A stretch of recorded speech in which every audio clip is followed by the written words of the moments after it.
Okay, so the subject of thermodynamics is one of those beautiful subject which has its own layers and laws and everything. It is just like our classical physics or quantum physics. It has its own set of laws and it has its own set of beauty. The subject is wonderful. We are going to start from mathematical methods of this subject. So there is a unit. One first unit was already taught by Clement sir, and I am going to start from the second unit, which talks about the mathematical methods of dealing with this subject. So we'll start with the mathematical methods of dealing with this subject. Okay, so our approach will be same. I'll be teaching for a few moments, and then I'll be asking you if you have whether you have any question or not. Then you will be asking questions, and then we'll be moving forward. The method will be similar, but in this case, I'll not be providing you that PPT notes. I'll be trying to write here, and this will be your final notes, which I'll be uploading. So this is just what is different. Otherwise, everything is same, just as last course. Okay. So the syllabus is so the point from where we are starting is characteristic functions. Characteristic functions that. So what is our purpose? We studied three laws of thermodynamics, actually four laws of thermodynamics. So let me have an eraser. So we actually studied four laws of thermodynamics.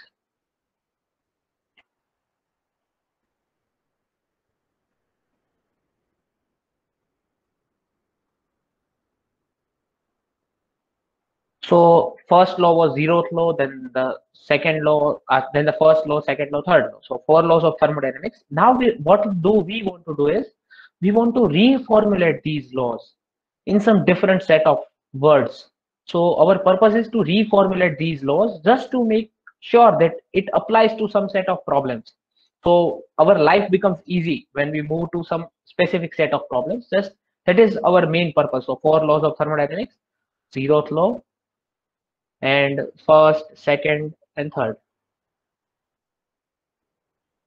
So these are the laws of thermodynamics. Now we want to reformulate these laws just to make sure that our life becomes easier when we try to deal with the specifics of the problems. Let me give you a simple example. You have a cart or a wagon moving on a frictionless road. So this is a frictionless road. Now I know from my drawing it appears that this cart is flying on the road, but it is actually moving on the road. So yes, this is the beauty of my drawing. Yes. So it is actually moving on the road. Suppose it is moving with acceleration a, then what you can do is you can always have force equal to mass times acceleration. This is a differential equation which tells you that mass times d square x by dt square, and x is a vector, is equal to the net force on this wagon, which is responsible for this acceleration. Okay, so this is called Newton's formulation of solving this problem. What do we want to do? We want to solve this x. We know how much force we applied on the cart, so we know this guy, we know this f, but our purpose is to know this x, so we can know its position at subsequent times, and eventually we can know everything about the cart. So this is our purpose, and to achieve that purpose we are solving this differential equation, which is also known as Newton's laws of motion, Newton's law of motion. And in solving that, in this process, we have to solve one differential equation, and we have to actually solve three sets of differential equation, because this two guys are vectors, so each having three components, so we have to solve three different set of equations. So eventually, because these guys are vector, our life becomes a little bit more complicated. And also we have to talk about force. So we have to talk about force, our life becomes a little more complicated. But instead of Newton's laws, a guy called Lagrange, what he did was he defined, or he described, a general way of solving these kind of problems with constraints. So here and there we see constraints in our life. What do we mean by constraint?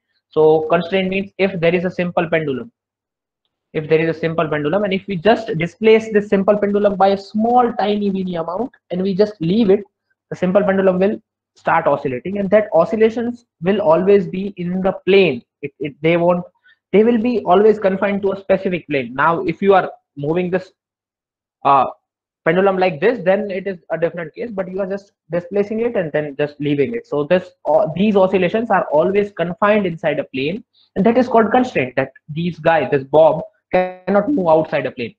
Okay, there are a few constraints. That just one constraint is that this guy cannot go inside this road, this guy has to move on the road, so this is also a constraint. So these kind of constraints is what makes system. In real life we see so many constraints, just like you have to attend the class to get the good grades. This is also a constraint. You have to wake up at 2 o'clock in the afternoon and you have to attend my boring lecture. This is a constraint because you want some marks in your return. So these are the constraints which we regularly see in our life. So to solve those constraint equations with constraint, a guy called Lagrange defined another set of uh, method to solve these kind of problems. This method look like this.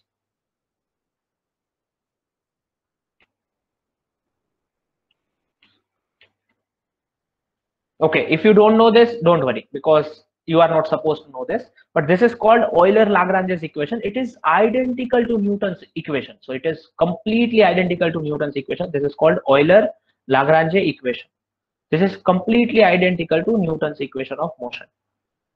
Both of these equations are identical, and here you are seeing something called q. You know this. What is this q? Q is generalized coordinate, q dot is generalized velocity, t is obviously time, and L is Lagrangian of the system, and L is defined as kinetic energy minus potential energy. So here you talk about energy, so you don't have to worry about those vectors which gives us nightmares. So here the life is beautiful with kinetic energy minus potential energy. So you can solve a lot more number of equations using this Euler-Lagrange equation. This is our purpose. We want to generalize our life so that our life becomes simpler. So yes, now this is Euler-Lagrange equation, and now what do we do is what we can do is, now this L Lagrangian is generally a function of q dot and time. Now we want another function, another function which is the function of q, p and time. What is p? P is momentum, it is mass times q dot. So we want another function which we will name h from Lagrangian, which is a function of qpt instead of q dot t, because in our phase space and everywhere we are using momentum instead of velocity, because a momentum gives us a little bit more information compared to velocity. It also gives us the mass of the particle. So there is another function of q, p and t. This is known as Hamiltonian of the system.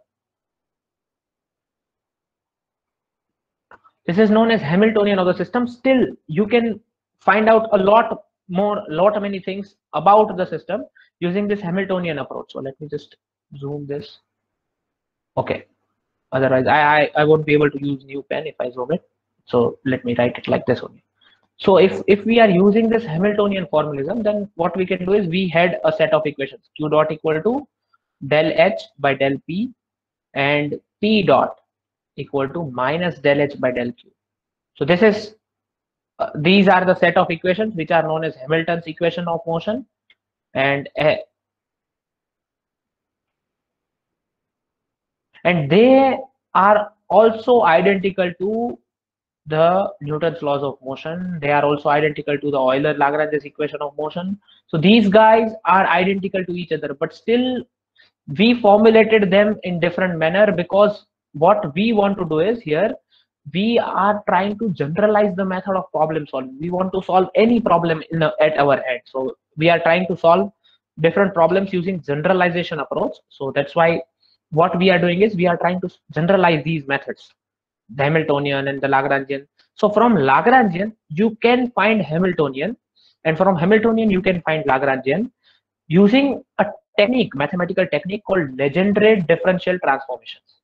So using Legendre differential transformations, okay, let me just write it here.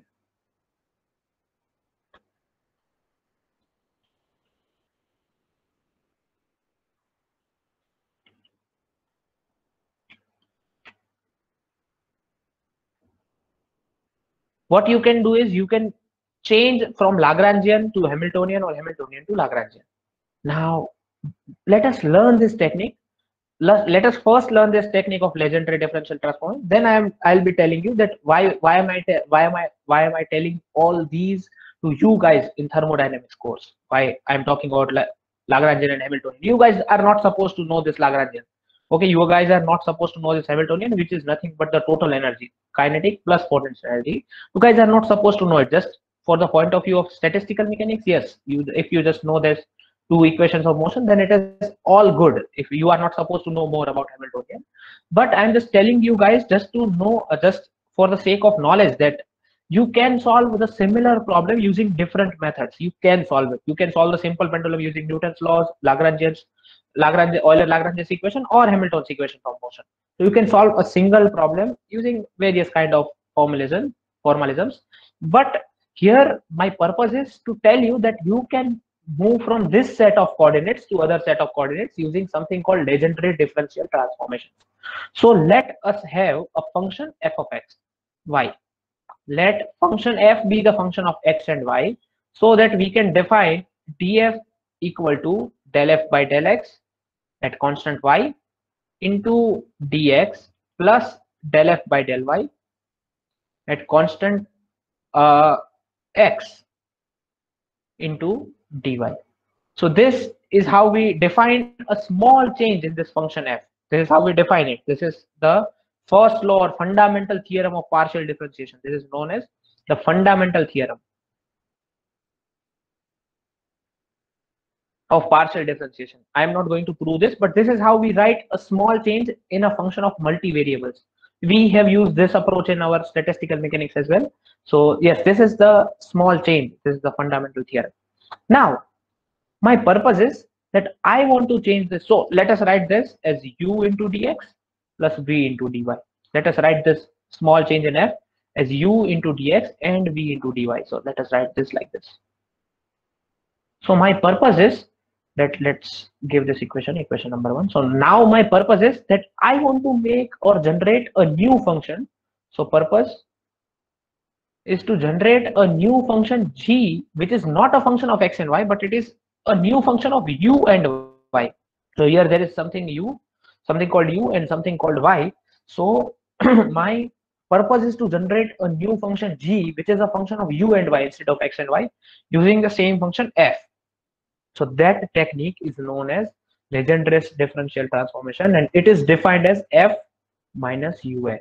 If you define this g as f minus ux, then you can safely say that if you take dg, you take a small change in g, and it will eventually be small change in f minus u into small change in x minus x into small change in u, and df minus u dx. If you take this u dx on this side, so from equation number 1, this will be v dy minus x du. So this is from equation number 1 because of equation number 1, because if you take u dx on this side, then this will happen. But this, we will call it equation number 2.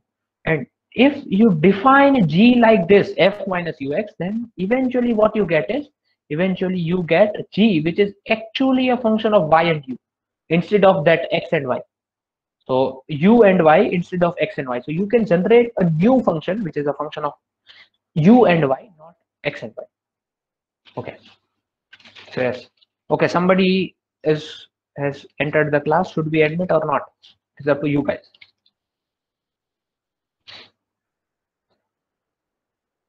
Okay, let's move. Okay. So yes, any doubt from till this point? Any doubt till this point?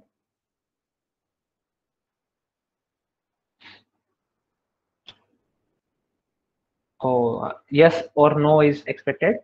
No, sir. No. Okay. Any doubt? Anybody else? So this is simple mathematics. So why we did this? That is our first line of question. That yes, you can change from Lagrangian to Hamiltonian using the same approach, because here also this L is function of x and y.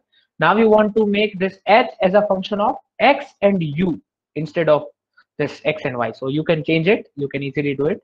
So in classical mechanics, you are going to do this. The students who are going to take physics as majors in the last semester as well, last year as well, you guys are going to do this.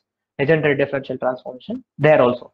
But here our purpose is entirely different. We want to talk about thermodynamics here.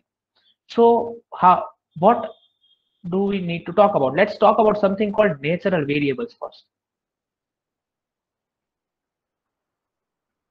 Natural variables first. So if we write f, if we write for f as a function of x and y, that means df is equal to u dx plus v dy. From equation number 1, we are just writing equation number 1 again.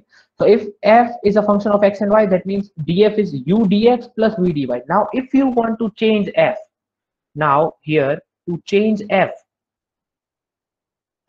which are the variables you need to change?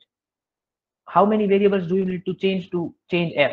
Or in other words, which variables, if held constant, f will not change at all? How many variables are there? If we keep them constant, f will not change at all. Okay, you can change f by changing u, changing x, changing y, and changing v. But if you keep two of these variables constant, f will not change at all. Which are those two variables? X and Y. Yes, they are x and y, because u is defined, f is change in f is defined as u into change in x plus v into change in y. So change in f is defined like this: u, some another variable u, into change in x plus v into change in y. That's why f is a function of x and y, because x and y are called natural variables.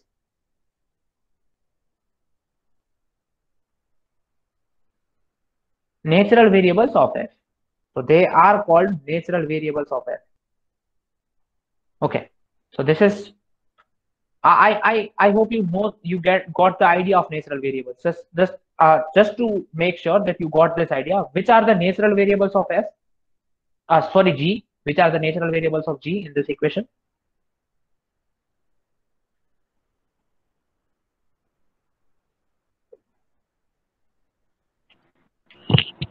Y and U. Yes, y and u. So that's why to change g, we need to change both of these. If both of these are kept constant, g won't change at all. So to change g, we need to change u and y, and that's why g is known as function of u and y. And initially we wrote that as well. So g we wrote as function of u and y, and that's why g is a function of u and y, because those two guys are natural variables, or you can say characteristic variables of g. So for another word for natural variables is also characteristic variables of g. So natural variables or characteristic variables, you can name those guys whatever you want. Characteristics variables or natural variables. Okay, so sorry for the spelling, you just correct it. I don't know. Okay, so so characteristic variables or natural variables, these guys are called characteristic or natural variables. Now why are we studying this? Why are we actually using our legendary transformations? So you can change. So our purpose of legendary differential transformations purpose was to change. What was the purpose? Legendary differential transformation that we just learned here. The purpose was to change the functions natural variables.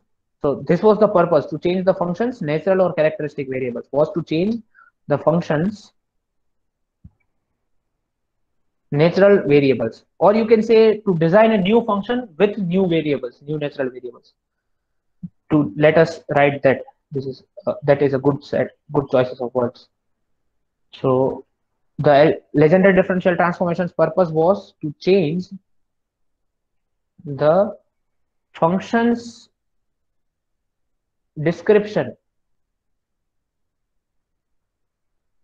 using another set of natural variables.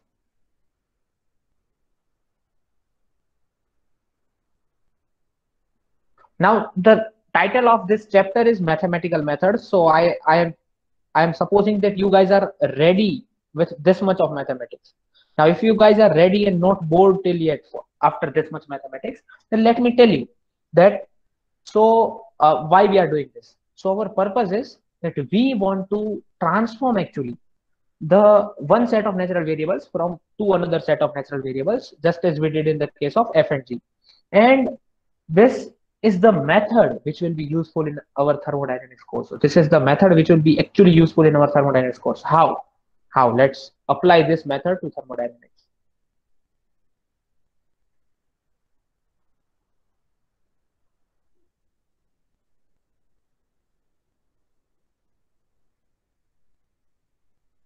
Okay, let's apply this method to thermodynamics. Okay.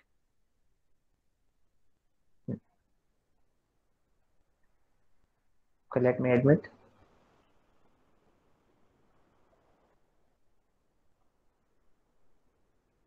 Okay, let's apply this method to thermodynamics. If you guys are coming late, you are welcome to come late, but please come late and sign in using your institutional email ID so that I don't have to admit you. Okay. So let's apply this method to thermodynamics. In thermodynamics, the state of the system is described by state variables. P, V, T, S, entropy, etc.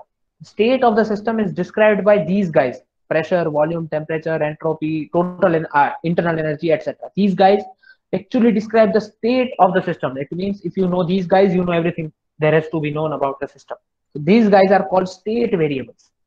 Now, from the first law of thermodynamics, what is the first law of thermodynamics? Can anybody tell me? First law of thermodynamics in mathematical form, of course.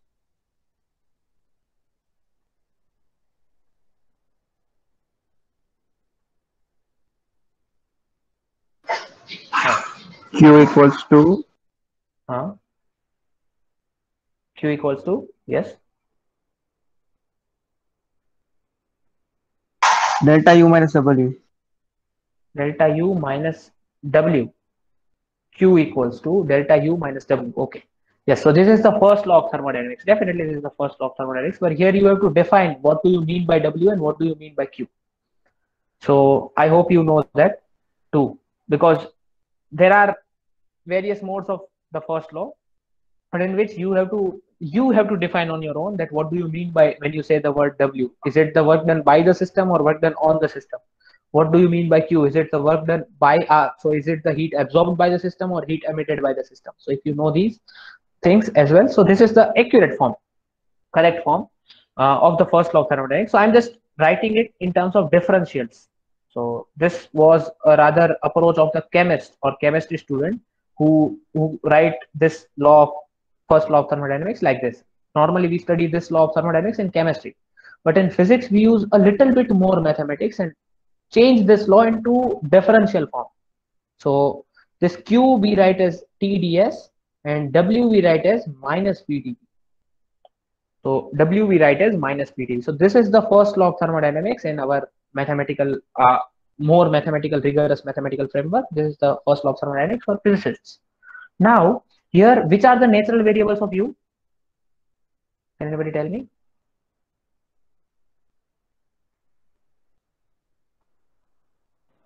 S and V. Yes.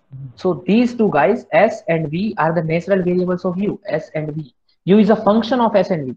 But in real life, if you are doing some experiment, let us suppose you are making some chemical in the laboratory. For chemistry students, if you are making some chemical in the laboratory, because thermodynamics is applicable to everybody. If you are making some chemical in the laboratory, will you be able to calculate this change in entropy directly or easily, or will you be able to make sure that this change in entropy of the universe is zero just directly like that? It is a little bit difficult task to make sure that entropy of the universe will not change. To do this, you have to have a adiabatic process, but it is not really very easy to get it into the laboratory. You can do it, of course you can do it, but the more beautiful methods are, if you the out of these four components, which are the easiest one to keep constant? So U can be varied by changing S and changing V. So U can be varied easily because you can change S easily or V easily. So which are the two parameters which are easy to keep constant in the laboratory? So these two guys, pressure and temperature are really easy to keep constant, because you can do the experiment in your room, so room temperature, it is constant.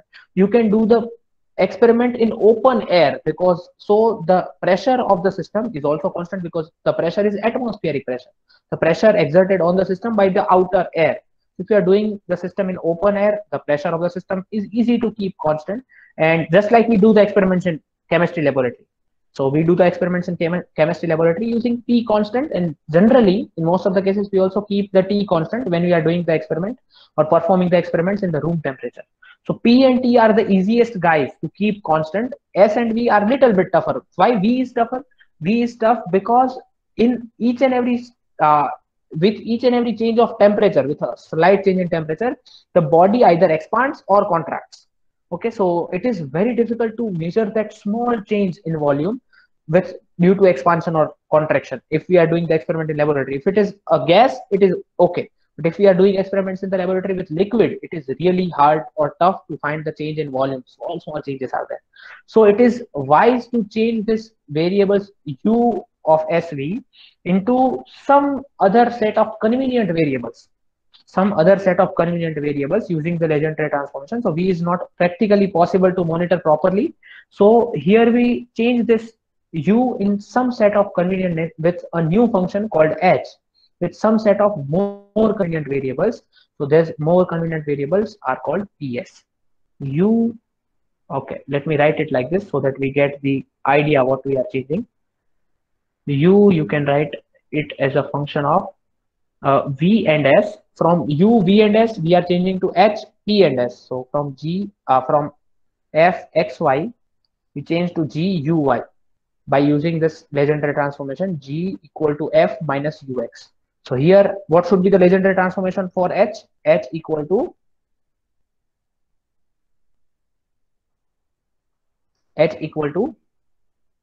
here from Fxy we change to Guy by using this Legendre transformation. So here this is F, this is X, this is Y, H, U and Y.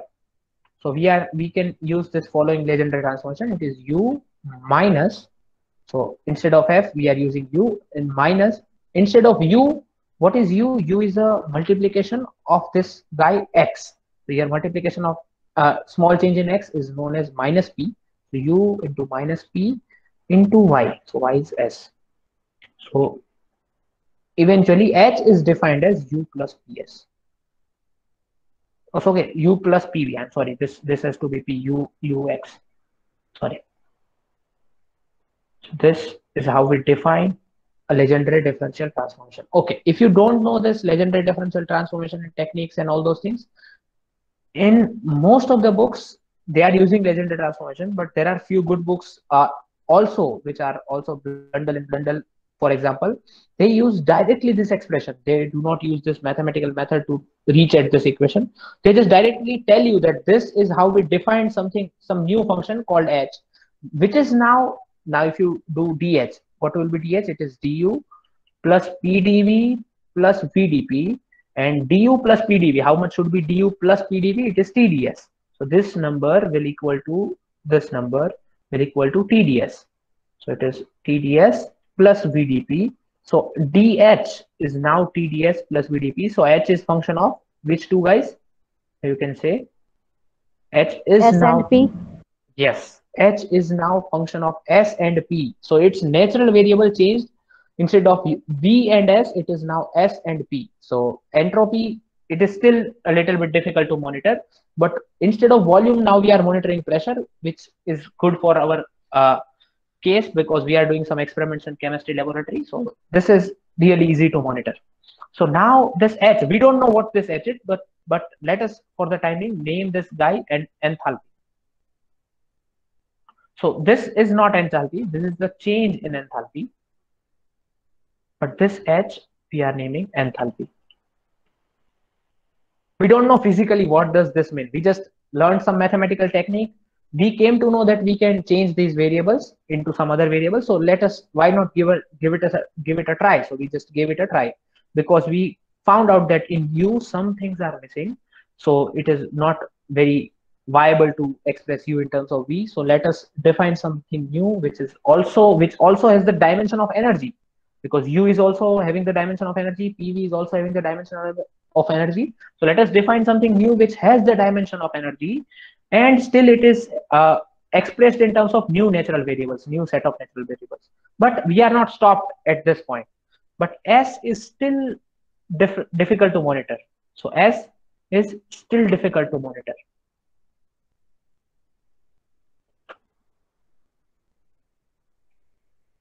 S is still difficult to monitor. So what do we do is we want to change this H of a function of S and P, H which was a function of S and P, into something new, which we will call G, which is not a function of S and P, but it is a function of T and P.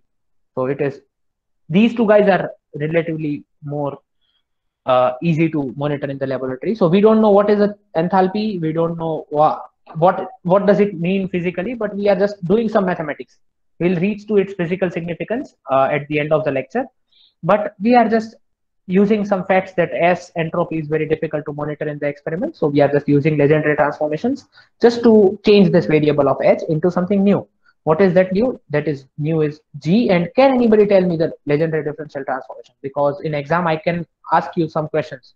I will give you some two random functions with some random natural variables. So can anybody tell me? This is okay. Let me write it for your reference. So from the function of X and Y to a function of G, U and Y, if you want to transform like this, so G can be defined as F minus Ux, where what is U? So U can be written as dF equal to U dx plus V dy. So this is how you actually change this. So now you have everything you need on the board. So kindly tell me what should be the G. Can anybody just try? Give it a try. At least in our case, can anybody just tell me that which are which parameters? So in our case, what is X? In our case, what is X? X is S, if I'm not mistaken. Yes. In this case, if you compare it with this case, X is S. What is Y?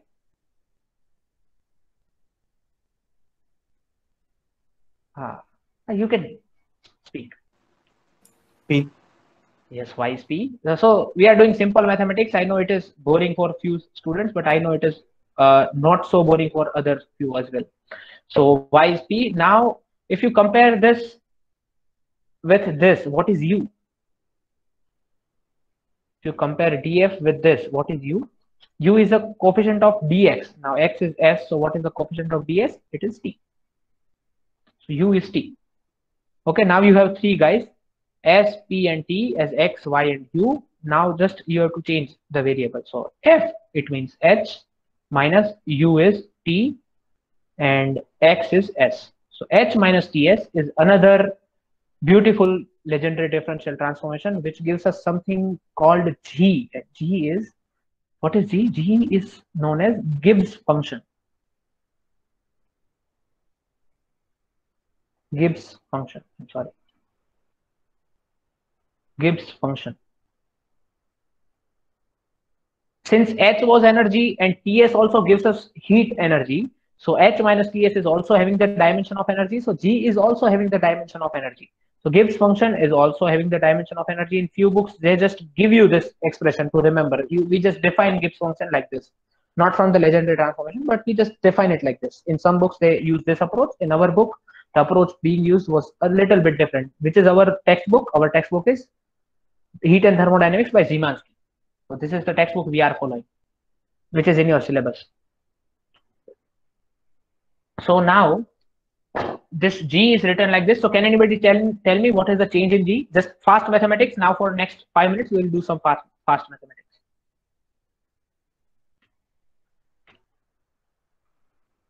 Now what is H? dH minus TdS. So let's see this. dH minus TdS is equal to VdP from this equation. So therefore, dG is equal to VdP minus S dt. So we can easily see that the natural variables of G are, G is a function of, which means that G is a function of P and T. So these two guys are the natural variable of G, or T and P, whatever you can say. So G is a function of P and T. Now these two guys are really easy to monitor, and in our laboratory or in the case of phase transition,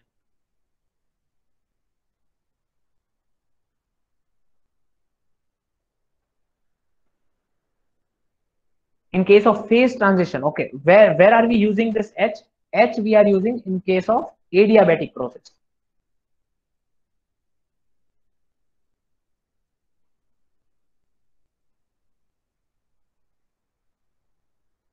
So in case of adiabatic process, we are going to use this H, because in case of adiabatic process, the change in entropy is 0.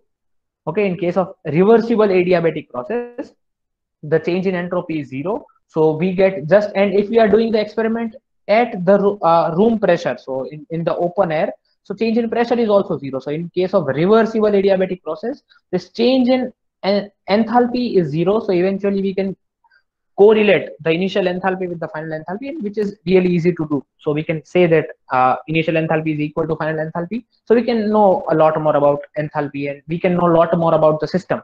So in case of reversible adiabatic process, this change in entropy is 0. So adiabatic process means the no heat entering into the system, no heat coming out of the system. Change in heat is given by TdS. Okay, so change in heat is TdS. So if no heat is coming out or leaving the system, then ds is 0. That means, and since the whole experiment is done in open air, this dH is also 0. So in case of reversible adiabatic process, we use this formulation of H. But in case of phase transition, we use G, this Gibbs function. Why? Because in case of phase transition, so you have a glass of water, let's suppose you put it on a stove in open vessel. So if you have जो पानी का पतीला होता है उसमें आपने पानी को रखा, ओपन है वो पतीला, ठीक है, तो ऊपर जो प्रेशर है वो एटमॉस्फेरिक प्रेशर है. You just keep on increasing the temperature, पानी का टेम्परेचर बढ़ेगा बढ़ेगा बढ़ेगा अंटिल एट अ पॉइंट जब सब पानी का टेम्परेचर 100 डिग्री सेंटीग्रेड हो जाएगा, और अब पानी इवोपरेट होना स्टार्ट होगा. और जब तक सारा का सारा पानी इवोपरेट नहीं हो जाएगा, तब तक उस पानी का टेम्परेचर 100 डिग्री मेंटेन्ड रहेगा.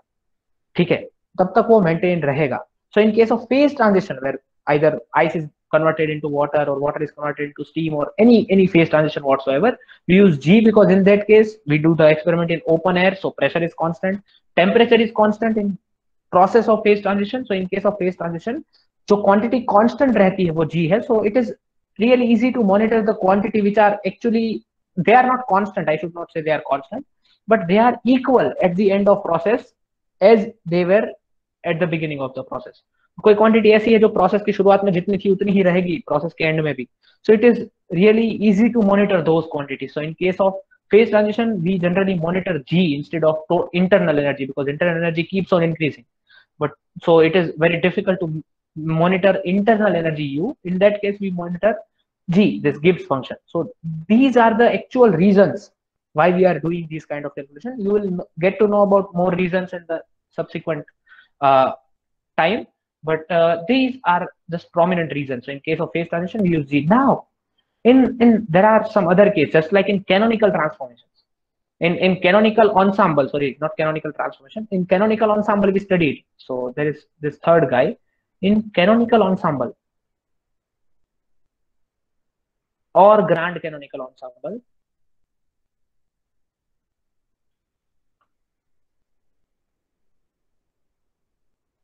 There was something which were the parameters which were constant in canonical ensemble for each system. Can anybody just throw some light on this? The 3 parameters which were constant for each case. So for canonical ensemble, 3 parameters which were constant. Can anybody tell me?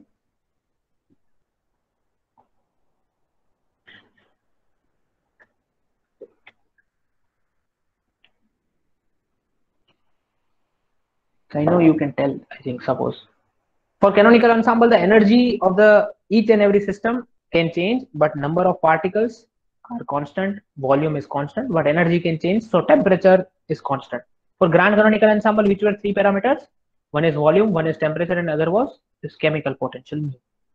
So these 3 guys are constant for each and every system in canonical or grand canonical ensemble. So these systems have constant V and constant T. So in that case, in case of thermodynamics, we need a function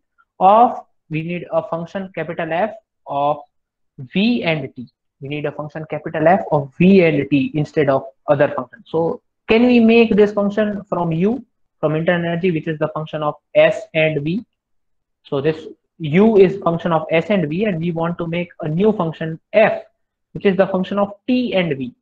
We want to make this, which is F is a function of T and V.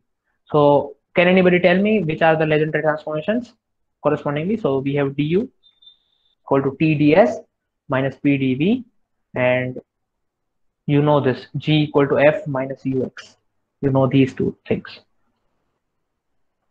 Can anybody tell me the different legendary differential transformations for this? F equals to U minus TS. U minus TS. Okay, so because I'm just explaining it loudly. So X here is governed by this S. So X multiplication was T. So yes, instead of U, you are having T, and X is S. So yes, wonderful. This F is described as U minus TS. Yes, very good. And so small change in F is du minus TdS minus S dt, and du minus TdS, you can have it as minus PdV. This is minus PdV minus S dt, which is equal to dF. So here you can say that F is a function of which, guys? F is a natural variable of V and T. Yes, F is a natural variable of V and T. So F is a function of V and T. So there are two natural variables in case of F. So we change this set of natural variables to suit our different needs. So in case of canonical or grand canonical ensembles, whenever we talk about statistical ensembles, we generally should use F. Now F also has the dimension of energy, because U has the dimension of energy, TS has the dimension of heat energy. So F also has the dimension of energy. So all of these guys have the dimension of energy. And what do we call F? Just as we call G Gibbs function and H enthalpy, we call this F as Helmholtz free energy. In your textbook, the Szymanski textbook, this F is represented by A. So either you can write F or you can write A, it doesn't matter. Okay, you can write, I will write F here and there, but you can write A as well. Both matters the same thing. Both means the same thing. You can denote this F free energy, Helmholtz free energy, by this notation or this notation. F is A. So notation either F or A. You can write whatever you want. So these are the three different cases of legendary differential transformation, which we just applied in case of thermodynamics. Three different legendary differential transformation we applied in case of thermodynamics. And now what do we want to know about the system? So these three are legendary differential application of this legendary differential transformation. In this process of legendary differential transformation, no information is being lost. I'm not going to prove this, but it is mathematically, it can be mathematically verified that no information about the state of the system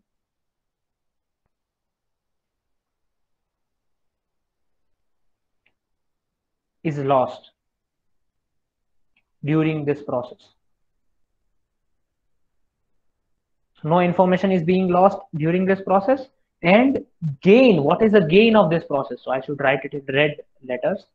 The gain of this process is we get a new state function, state function,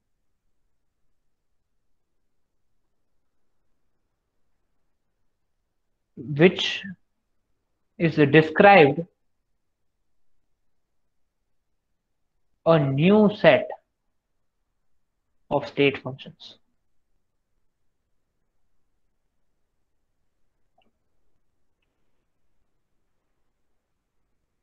So we get a new state function which is described by a new set of state functions. So here you had a few state functions. Just let me explain this. So this is just the explanation part of this statement. So you had a few state functions, U, P, V, T, S. Now you can add and subtract all of these guys here and there. So you can write U plus PV. Now you can write U plus TS. You can write U plus PV minus TS. You can write U plus 3 PV. You can write whatever you want. You can write whatever you want. They will eventually be state functions, because they are addition and subtraction of state functions. So you just have to make sure कि उनका dimension जो है वो energy का dimension रहे. EV has the dimension of energy and TS has the dimension of energy. You just have to make that sure. Otherwise, you can add and subtract all of these guys in any manner possible. You can add U plus TS minus 6 PV. You can have whatever you want. There are infinitely many possible cases here, but we just went through only three cases. We just went through only three particular cases. One was U plus PV, one was U plus PV, other was U minus TS, another was U plus PV minus TS. So there were three different cases that which are really useful in case of real life problems, but these are also possible cases which are not useful. So these are also legendary differential transformations. These are legendary differential transformations, but they are not useful. So maybe you can say here which legendary differential transformation we did. We did from UVS to HPS. Otherwise, you could have done UVS to UTS. Okay, we did that already. UVS to UTS, you can do that. We have not done that. UVS to some another function described in terms of temperature and entropy. So you can always go to that temperature, go to that function, legendary transformation from U to that function. So you can always do that. But those guys are not useful to us. But in exam, for MCQ exam, I might ask you that just do this legendary transformation from UVS to some other function XTS. I might ask you that. So these are mathematically possible, but physically not so useful. So we are not doing those guys. But these three guys are actually physically useful because this guy enthalpy is being used in reversible adiabatic process. This Gibbs function is being used in case of phase transition where temperature and pressure are constant. And this guy is helpful. This Helmholtz free energy is helpful in case of canonical or grand canonical ensembles, so statistical ensembles. So there are many possible cases, but we are only considering our focus on a very few cases, and we get a new set of state functions. So these F, G, and H are also state functions. They are described by new set of state functions. They are also state functions, but they are described by a new set because one was described in terms of maybe PV. So that was described in terms of TS. So yes, you have different kind of state functions. If you just have to play with them here and there. So this procedure was given by J. Willard Gibbs.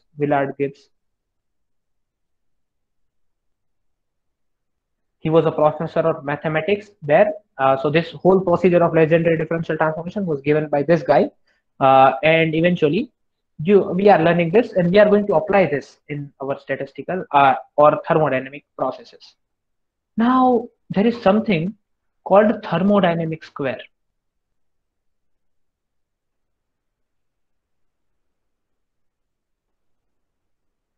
There is something called thermodynamic square, which I am going to talk to you about right now. So we came to four different relations. It is minus PdV.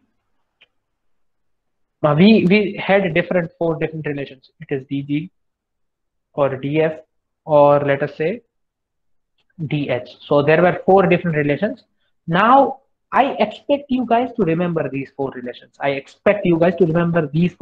Or if you can't remember these four relations, remember the actual definitions. That means H equal to that U minus PV or U plus PV and all those definitions you can remember, or you can remember these four relations, differential relations, because we are going to use these four differential relations in something called Maxwell's equations or Maxwell's relation.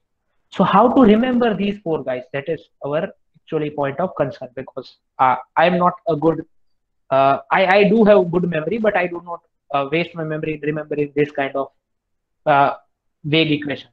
So I just went through internet and found a beautiful trick to remember these four differential relations, and that trick is known as thermodynamic square. So we can write a thermodynamic square by this.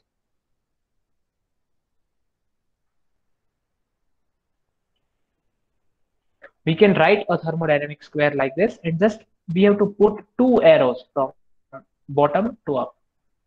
Okay, from bottom to up, we just have to put two arrows, and we are able to write every single relation of them. So how did I write this thermodynamic square? And you just have to put two arrows from bottom to up in a diagonal arrows. So how do I write this? There is a mnemonic which is famous on the internet. It says that good physicists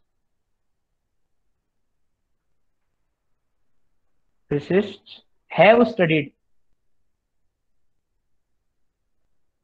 under very fine teachers. Under very fine teachers. I know that some of you are saying that, sir, you are our teacher, so yes, you have lost your chance of becoming the good physicist. Maybe other professors are well, but yeah. So yes, so good physicists have studied under very fine teachers. This is the method to remember these lines. So good is the first number. You just have to start from here and go in the clockwise direction. So G, P, H, G, P, H, S, U, V. Studied under very fine teachers. So F and T. Okay. So this is F and T. So this is how you can go. This is how you can remember this square. And you just have to put two arrows. Now, how to write any function? So if you want to write U, so the neighbors of U, V and S, are its natural variables. This square is designed in such a manner that the neighbor of U are its natural variables. So neighbor of U is V and S. They are its natural variables. So how do you write the natural variable? dV and ds. And then you have to go to the diagonal element. If you are writing the coefficient of V, to write the coefficient of V, you have to go to the diagonal element, diagonally opposite element from the V. And if you go diagonally opposite element of the V in the opposite direction of the arrow has to always point in this direction. If you are going in the opposite direction of the arrow, then what you have to do is you have to write minus of this guy here, minus of this state variable. So it is minus of P dV. And from S, you are going to diagonal element in direction of the arrow. So you have to write plus dds. This is how I generally try to write all these equations in my exams, or remember all these equations in my exams. This is a good way to remember it, but still the most efficient way is you just remember these definitions. F equal to U minus Ts, then G is equal to H minus Ts, or H is equal to U plus P. You can remember it using this method as well, or you can remember it using this method. This is known as thermodynamic square. This is also good method. But if you remember these guys, then you won't have any problem, or you won't face any problem in Maxwell relations that we are going to be studying. So this is how you can study.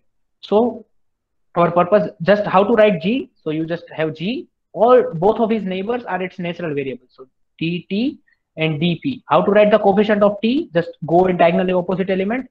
We are going in opposite direction of the arrow, so the number has to be minus. So this quantity has to be minus with minus sign. Now we are going to write coefficient of dp. We are going in the direction of arrow, so this number has to be plus 3. Now anybody want to try this out? Can anybody tell me what should I write in place of f? Which are its natural variable? This is a game, we can play it endlessly. So for f, dv dt. dv dt, yes, and somebody coefficient of dv and dt. Minus p Yes, and plus s. it is again, okay, we are writing f, so it is again moving in the opposite direction of the arrow. So it is minus s. It is moving like this. So to write coefficient of t, we are again moving in the opposite direction of the arrow. So anybody want to try for x? Yes, thank you for the answer. So this is the game which you can play, or you can remember that part. I am not I don't have any problem with both of these ways, but the point is you have to remember these 4 equations. Yes, anybody for h? It is the simplest. TDS plus VDP. TDS plus VDP. Yes, correct. So this is how you remember actually these 4 equations, or otherwise other approach. So this is known as thermodynamic square. All of these guys are known as thermodynamic potentials. So U, F, H and G are known as thermodynamic potentials.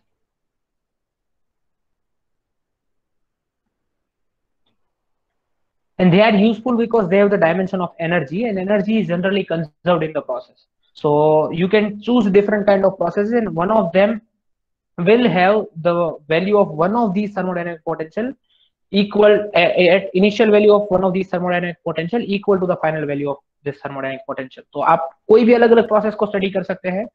हर एक process में कोई एक ना एक thermodynamic potential आपको मिल ही जाएगा, ऐसा 4 में से कोई भी एक जिसका इनिशियल वैल्यू और फाइनल वैल्यू सेम हो. आई एम नॉट सेइंग कि वो कंजर्व्ड रहेंगे, ड्यूरिंग द प्रोसेस उनकी वैल्यू चेंज हो सकती है, बट इनिशियल वैल्यू और फाइनल वैल्यू सेम हो। तो आपको हर एक प्रोसेस में जनरली कोई ना कोई थर्मोडायनेमिक वेरिएबल मिल जाता है, थर्मोडायनेमिक पोटेंशियल ऐसा मिल ही जाता है। And also they have the dimension of energy, so total energy is any how conserved in any process. So that's why they are very, very useful in any process. Okay, so they are very fundamental in case of understanding. Okay, so there is another use also कि भाई हम ये सब क्यों पढ़े, there is another use of also of this. So दूसरा use क्या है? Another use is that if you know U, internal energy as a function of S and V, suppose if you know this, then what you can write is you can write change in U as del U by del V at constant entropy into dV plus del U by del S at constant volume into ds. You can write this. This is the fundamental theorem of partial differentiation. But from our thermodynamic relation, from our thermodynamic square, you can write du equal to minus pdV plus tds. So you can write du, or first law of thermodynamics tells you this is minus pdV plus tds. And that's why you can easily obtain P equal to minus del U by del V at constant entropy and T equal to del U by del S at constant volume. So if you know U as a function of S and V, जैसे कि अगर आपको just for example अगर आपको ऐसा कुछ दे रखा है, for example I am just writing here, U अगर आपको ऐसे define किया गया है S minus V cube, अगर आपको U ऐसा डिफाइन किया गया कि the internal energy of the process is this given by this, तो अगर आप इसमें से del U by del V अगर कैलकुलेट करेंगे और उसका माइनस साइन ले लेंगे अगर, तो it will give you the pressure of the system, मतलब प्रेशर कितना है सिस्टम का। तो if U is governed by this, it is written as the function of S and V, you can always write pressure, you can always find pressure, you can always find temperature from this. This is just one set of example जो आप mathematically में आपको ऐसा कुछ भी example you can calculate in the laboratory or in the real life. You can have as many examples, as many functions of S and V as you want, and you can eventually get to some answers. So del U by del S at constant volume. So this is how you find other thermodynamic variables or other state variables using the equation, our normal equations that we wrote from thermodynamic square. So this is why this process is helpful. So we can obtain P and T without any cost, any other cost of inserting any integration or doing a full integration, or we don't have to do anything else. We just write du in terms of this something times dv plus something times ds, and that something and something we can equate with P and T. So that is what our whole purpose is going to be, or the whole method is going to be. So this is a wonderful technique to actually deal with our problems, real life problems. That's why it is very important. Okay, so this is the technique. So just let me give you a small idea of enthalpy. So it is going to take 15 more minutes. So let me just give you a small idea of enthalpy. What is enthalpy and why we are studying it? So I'm just going to give you. Okay, till now if you have any doubts, just the whole timeline of the class was कि हमने पहले बात किया कि just मैं हिंदी में एक बार recap कर देता हूँ। जस्ट हमने पहले बात किया कि Newton's laws of motion is one way of solving problem. You can change the variables, तो जो फोर्स है वो जनरली वेरिएबल है x का, but now x and t का, now you can change the variable l which is the variable of q dot and t. It is not just the variable of position, it is generalized position and generalized velocity. From that L you can convert it into H, Q, P, T, another change of variable which is the variable of generalized position and generalized momentum, or canonical position and canonical momentum. So it is the Hamiltonian is again वो क्या हुआ, उसमें हमने और से variable change कर दिए। तो हम अगर वेरिएबल चेंज करेंगे तो जनरली हमारा प्रॉब्लम सॉल्विंग पर्टिकुलर प्रॉब्लम के रिलेटेड इजी हो जाता है। तो हमने वेरिएबल L में से H में कैसे चेंज किए, तो the technique was legendary differential transformation. We learn about it mathematically, हमने नेचुरल वेरिएबल सीखे और हमने फिर थर्मोडायनेमिक्स में उसको अप्लाई किया और हमने 3 नए पोटेंशियल्स निकाले। U हमें पता था, it was internal energy from first law of thermodynamics. उससे हमने लेजेंडरी ट्रांसफॉर्मेशन कर करके हमने 3 नए पोटेंशियल निकाले, enthalpy, Gibbs function and Gibbs Helmholtz free energy, और उनके कहाँ यूज हो सकते हैं बेसिकली उनके बारे में थोड़ी सी बात करी। एंड इवेंचुअली हमने बात की थर्मोडायनेमिक स्क्वायर के बारे में, जिससे हम ये रिलेशंस इजीली याद रख सकते हैं। और ये याद रख के आपको कब काम आएंगे, आपके CI2 के बाद जब आप मैक्सवेल रिलेशन के वीडियोस देखेंगे तब ये आपको काम आने वाला है। ठीक है, तो CI2 के बाद के सिलेबस में है ये काम आने वाला, बट जस्ट बिकॉज हम अभी पढ़ रहे थे तो हम ये बात कर ली हमने। Okay, so you have to remember these 4 equations. यहाँ से आप नेक्सट रिलेशन इजीली डिराइव कर सकते हैं।